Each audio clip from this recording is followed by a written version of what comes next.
Alright, take 2 of this video, because people have to call me, fucking cunts. Anyway. Welcome everybody to Metal God 669. Thank you all for watching. Make sure you like this video, hit that subscribe button down below. Say hello to Zuzu, because she loves your support. And thank you for watching. Make sure you like this video, hit the subscribe button down below. Follow me on Facebook, follow me on Twitter. And you know the spiel. Don't know it? Fuck you. Alright, I'm going to try to make this short and sweet. Got other fucking things to do, and I don't really give a fucking crap. If you don't like what I have to say, fuck you, lick my dick, and suck my taint. That's all I can say about that. And this is mature audiences only, so fuck you. Anyway. As the title below says, we got 2 people to talk about today on the Metal God channel, which is just basically all about metal, paying tribute to the faithful departed. So, you and that metal channel, you don't talk about metal. Fuck you, I just talked about metal. I did that all most of last year, with Keith Flint dying, Rick Ocasek dying, Eddie Money dying. That's all music, fuckers. And Luke Perry died last year too, so a lot of people dying last year. I don't remember most of them, so it is what it is. But like I said, we got 2 people I want to pay tribute to. First one died, I believe it was yesterday or on Tuesday. Is Rock's dad, Rocky Johnson. Yes, Rocky Johnson passed away. Like I said, I think it was yesterday. Don't know the cause of death actually. Let me I don't think it says how he died, but well, he died at age 75, right before his birthday. So that sucks. Like I said, he was born January 15th. Actually, he died on the 15th. Today's the 16th, so he died yesterday, like I said. Survived by his... Well, he had a lot of people he married. Una Sparks, that was like 1966. His latest was Dana Martin in 2004. He's part of the Anoa'i family. You know, the Anoa'i family. Roman Reigns, the Usos... Umaga, Rosie of 3 Minute Warning, you know, the Samoan tribe, you know what I'm talking about. But the great Anoa'i family, you know, this is another one. Sad. I heard about this yesterday. I was shocked, and I didn't even think he was sick. I didn't hear anything about that. He was being sick, but this was, he was born August 24th, 1944 in Canada, so he's a Canadian boy. Birth name was Wade Douglas Bowles, who later became Rocky Johnson.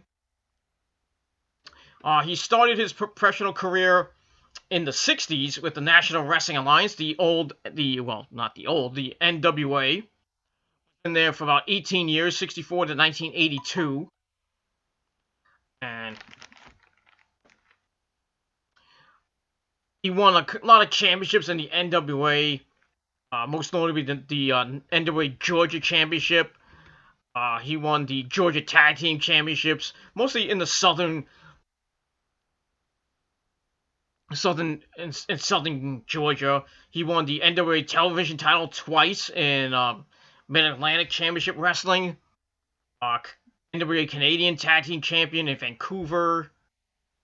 With Don Leo Jonathan. I don't know who he is, but he is what it is. He was the NWA Brass Knuckles Champion. The Texas version of that title. He was also Texas Heavyweight Champion twice. He was the NWA Texas Tag Team Champion with Jose Lothario. We all know who he is. And if you don't know, go watch a Shawn Michaels video. Morons. Like I say, he won a lot of titles in the NWA all over the country. In San Francisco, he won the Polynesian Pacific title. I think that's in Hawaii. Uh, the NWA Pacific Northwest Heavyweight Championship. But he was champion with Bill Dundee. You know, a lot of people know Bill Dundee. Don't know, now you know. Uh, he was Georgia Tag Team Champions with Jerry Briscoe. Get that, Jerry Briscoe. Uh, Mr. McMahon. All that. AWA Southern Tag Team Champion with Jimmy Valiant and Soul Train Jones. NWA Florida Tag Team Champion with Pedro Morales. He was a fucking legend in the NWA. And the NWA paid respects to him in a tweet and a little a statement on their website. Since he was part of the NWA, he also was ranked number 211 of the 500 best singles wrestlers during the PWI years in 2003. He was inducted into the WWE Hall of Fame in 2008. The Rock inducted his father. Oh, you know that. And he was also in the WWF for a brief time, not too long. He was the first African American tag team champion along with Tony Atlas. The WWF tag team champions back in the early 80s. He was only there for like 82 to 85, so he wasn't really at WrestleMania 1, which sucks. It would have been nice to have Rocky Johnson and, well, I think Tony Atlas, was at WrestleMania 1, I believe. In that Battle Royal. That Andre the Giant won. Not that one. I'm thinking of something else. Wrong one. I'm thinking of number 2. Andre won the Body Slam Challenge over Big John Studd. I'm thinking of different WrestleManias. That's why I get them mixed up. So it is what it is. But I think Tony Atlas was in the Battle Royal in WrestleMania 2. I know Richard Perry was in number 2. Fridge. I don't know who he is. If you don't know, you gotta watch some tapes. Go watch the WWE Network for all that stuff. Yeah, that's basically it. He started off as Wade Douglas Bowles, and then he changed his name to Rocky Johnson back in 1964.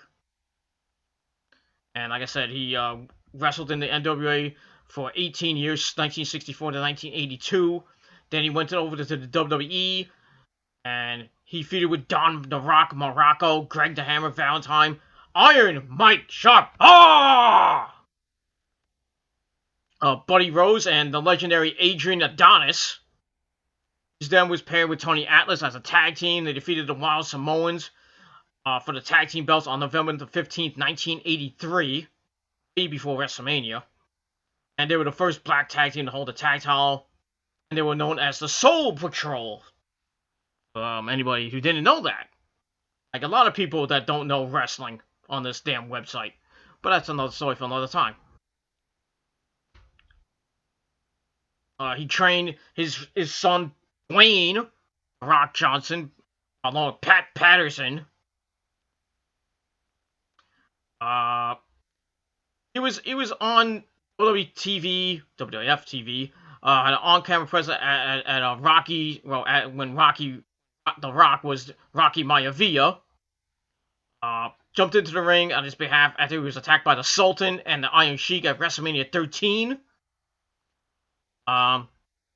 Then he was not seen on camera again after the Rocky Maivia character flopped, and we all know what happened to him. After that, he changed into The Rock, joined with the Nation of Domination. Then he turned on the Nation of Domination, became the People's Champion. Then went Corporate Rock and Movie Star Rock. And, his success with, as Dwayne The Rock Johnson, There's a lot of movies. The Scorpion King with so many movies. The Fast and Furious franchise. Yeah, but it is what it is. He died in his home in Lutz, Florida, whatever that is. Uh,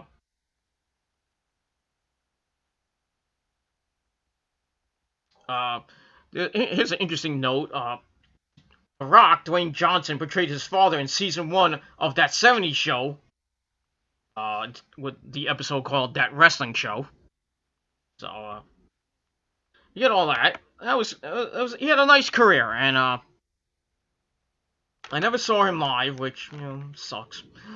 But I did see WrestleMania 13, so yeah. I've seen every WrestleMania of them all, so it is what it is. But Rocky Johnson, a Hall of Famer, a legend, another '80s, well, not really an '80s legend if you think about it, because he started in the '60s.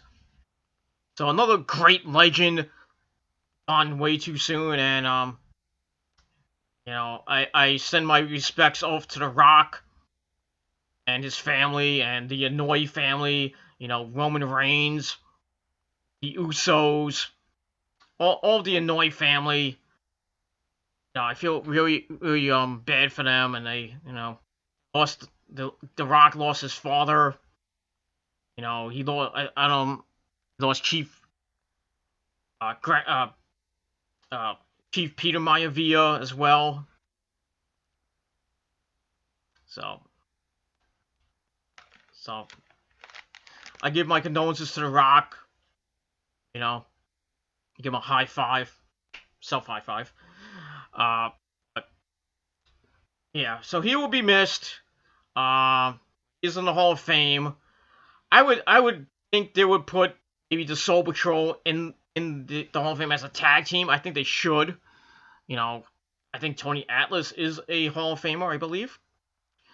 So he'll be in again for the second time. So it'll be. I don't think it's gonna be this year, but I think eventually in the coming years they should put.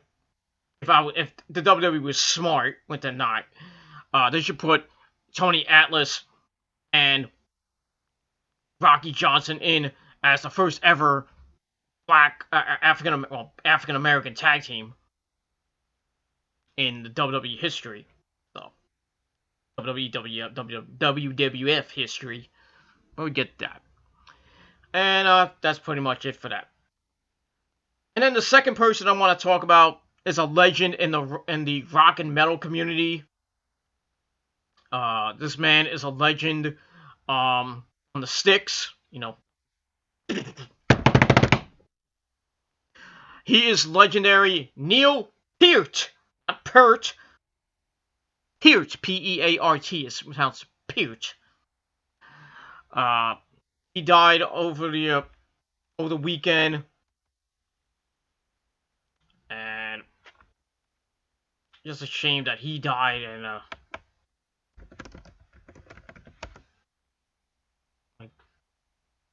so he died. Yeah, he died. He died a while ago. I mean, like 9 days ago. So I'm a little bit late. So I apologize for that. Died at the age of 67 in Santa Monica, California. He was born September the 12th, 1952, in Hamilton, Ontario, Canada. Uh, he was very active in music. Started off in 1968. Uh, Stopped in 2015. I think Rush said goodbye. Then that farewell tour, which was amazing. The R40 tours and all that other stuff. He was also in the Buddy Rich Big Band and Vertigo Horizon, which I didn't know that. Um, his birth name is Neil Elwood Peart. Uh,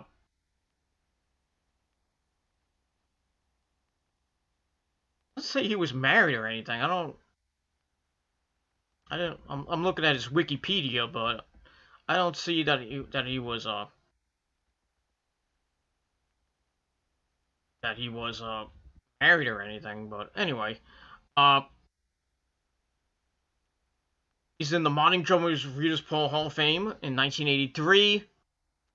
Like I said, he was born in Hamilton, Ontario, Canada. He grew up in Port Dalhousie. I don't even know how to say this. Dalhousie, a part of St. Catharines, whatever that is. Uh, he joined Rush in mid 1974, 6 years after it formed. And there was 19 studio albums with 10 exceeding 1 million copies in the United States. Billboard ranks the band third for the most consecutive gold and platinum albums by a rock band. He was deeply rooted in hard rock early on, and drew his inspiration from great drummers like Keith Moon, Ginger Baker, and John Bonham, Led Zeppelin, who were at the forefront of the British hard rock scene. Then he became influential with jazz and big band of Gene Krupa and Buddy Rich. In 1994, he became a friend and pupil of jazz instructor Freddie Gruber, who actually revamped his style of playing.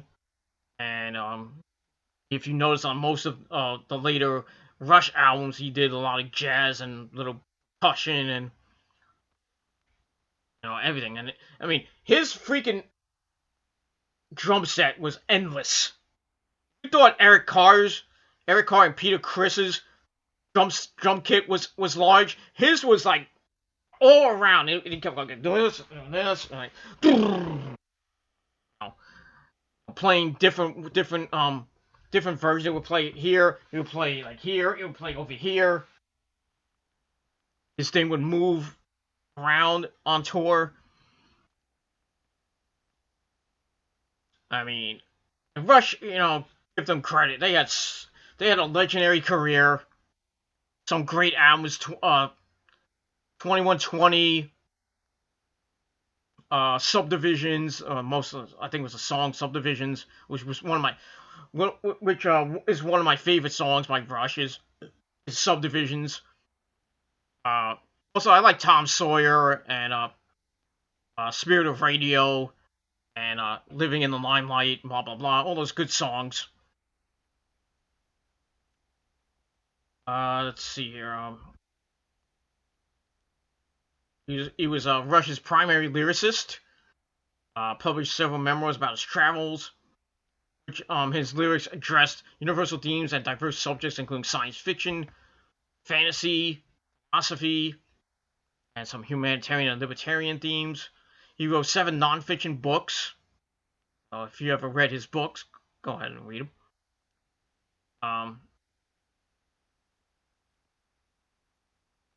On December 7, 2015, Peart announced his retirement, even though Geddy Lee said he was quoted out of context, and that Peart was actually taking a break.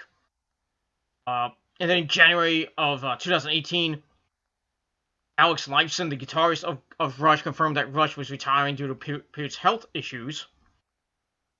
During his last years, Peart lived in Santa Monica, California with he was married, with his wife Carrie Tal and daughter Olivia.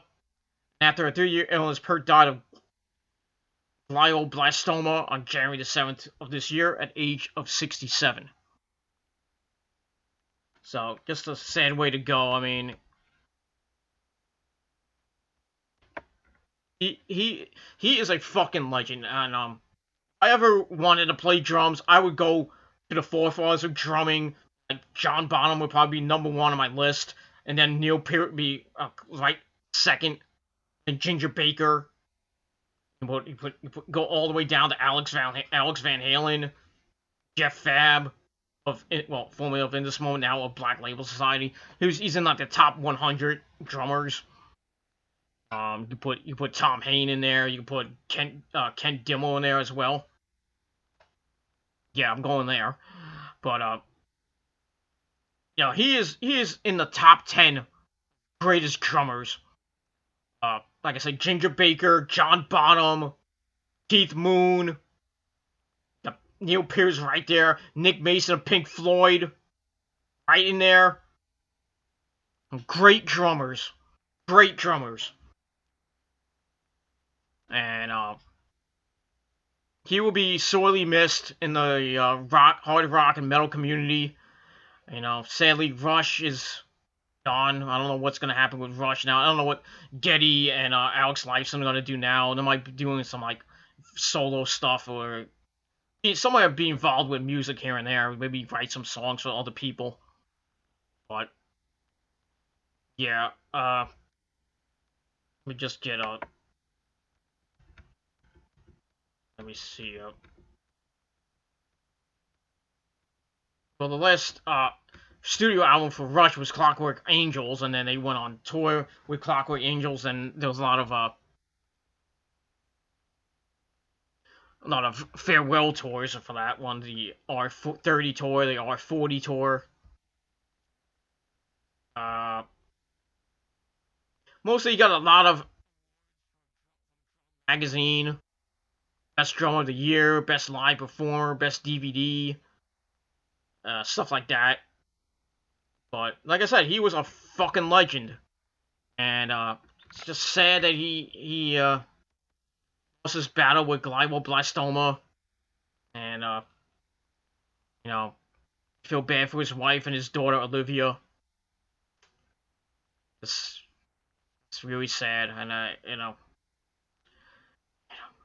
I've been listening to Rush, uh, not a lot, but last couple of days, I've been listening to like Tom Sawyer and Subdivisions and Limelight and Spirit of Radio and most of the songs that you would hear on Q104.3 or any classic rock station on Pandora, on Sirius XM Radio, whatever you listen to Rush, basically.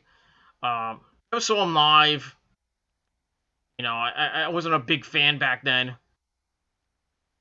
but now I'm gonna try to go back in the catalog and try to maybe get a greatest hits album out of them for maybe later this year or for my birthday later, way later this year. Might get the essential hits or the one of their many greatest hits albums. I'll probably get that. Listen to some Rush and that, And like I said, I don't think they're in the Rock Hall of Fame, but if not, they should. But as we all know, the Rock and Roll Hall of Fame is a joke. I still don't know why. Freaking Judas Priest got snubbed. Iron Maiden got snubbed. Pat Benatar got snubbed. They put in freaking Depeche Mode. Depeche Mode's okay. I'm okay with Depeche Mode. They put in Nine Inch Nails, Doobie Brothers, and they put in Biggie, Notorious B.I.G., and Whitney Houston, which I'm okay with. I'm okay with that, but then you snub a great band like Judas Priest, you snub a great band in Rush, and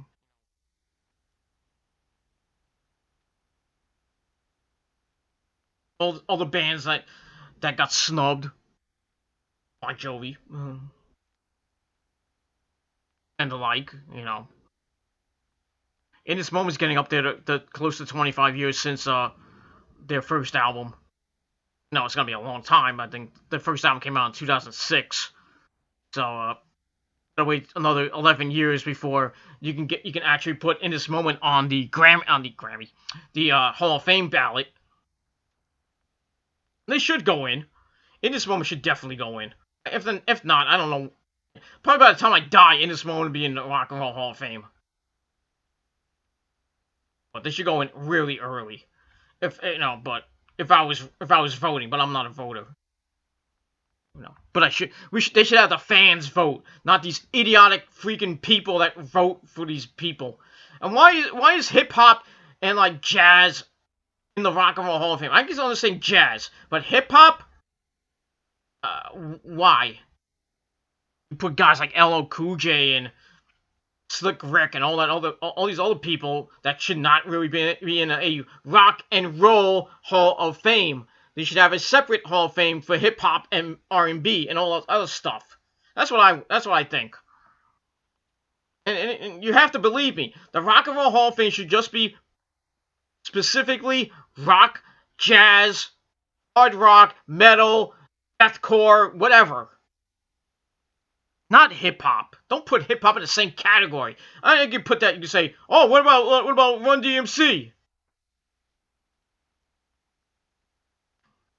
You know, they led the way in the rock rap uh thing, uh genre back in the 80s with Anthrax, which then later got ripped off by Limp Bizkit and Linkin Park and all those bands in the new metal era. And Limp Bizkit ripped them off. Sorry, Limp Bizkit sucks. Fight me about it. Limp Bizkit fucking sucks. After the first two albums, sucked after that. Fred Durst is a fucking prima donna. That's all I gotta say about that. Fuck Limp Bizkit. Fuck Fred Durst too. That's all I gotta really say about that. So leave me your thoughts, leave me your opinions. What you if you have any memories of Rocky Johnson or Neil Peart. And that's really all I gotta say about that. So as I always end my tribute videos, I take a ceremonial sip of whatever I'm drinking. This time it's Powerade. Oh, product placement. So to the family of Neil Peart and Rocky Johnson, and to Rocky Johnson and Neil Peart themselves, here's to you.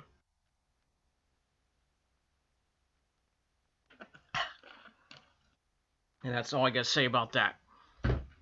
So thank you for watching. Maybe I might have some. I might have maybe another video later on, but probably be tomorrow night. I'll do my AEW, my Raw review, my AEW review, and NXT review. Get you ready for SmackDown. I'll probably be late for watching SmackDown. I got WOW on Saturday, even though it's gonna be a shitty day, weather-wise, but still the show should go on as scheduled. I got that, and then Sunday I'll do my SmackDown review. I will do a WOW review on TGC 159. Talk about that. Get you ready for next week's wrestling with the Martin Luther King edition of Monday Night Raw. They'll have a thing from Martin Luther King like they always do on Monday Night Raw. And then we'll see what happens on Monday Night Raw. And then you got AEW. I got AEW the Jericho Cruise this coming Wednesday night. NXT with their big episode of Keith Lee versus Roderick Strong for the North American title. Some interesting happenings on NXT. I'll get to that at another time.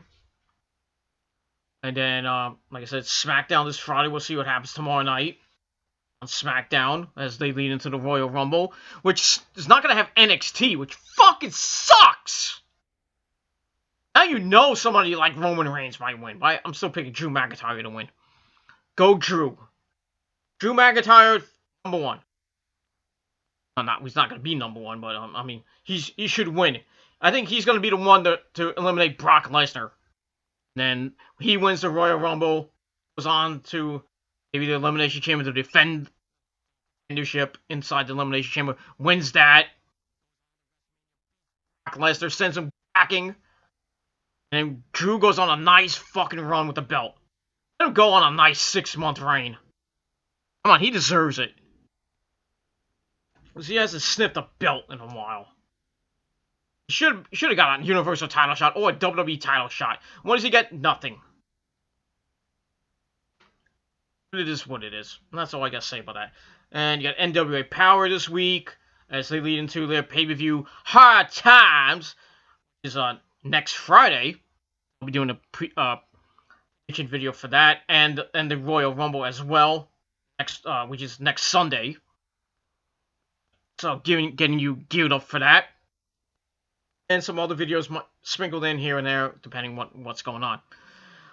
But that's it for my video. Thank you all for watching. Rest in peace, Neil Peart and Rocky Johnson. You guys will be missed in that, and you will go into that big concert hall / wrestling ring in the sky, kicking some ass, partying with all the legends of the past and the music and wrestling world. That's all I gotta say about that. So thank you for watching. Peter Gunn was signing off. Peace out.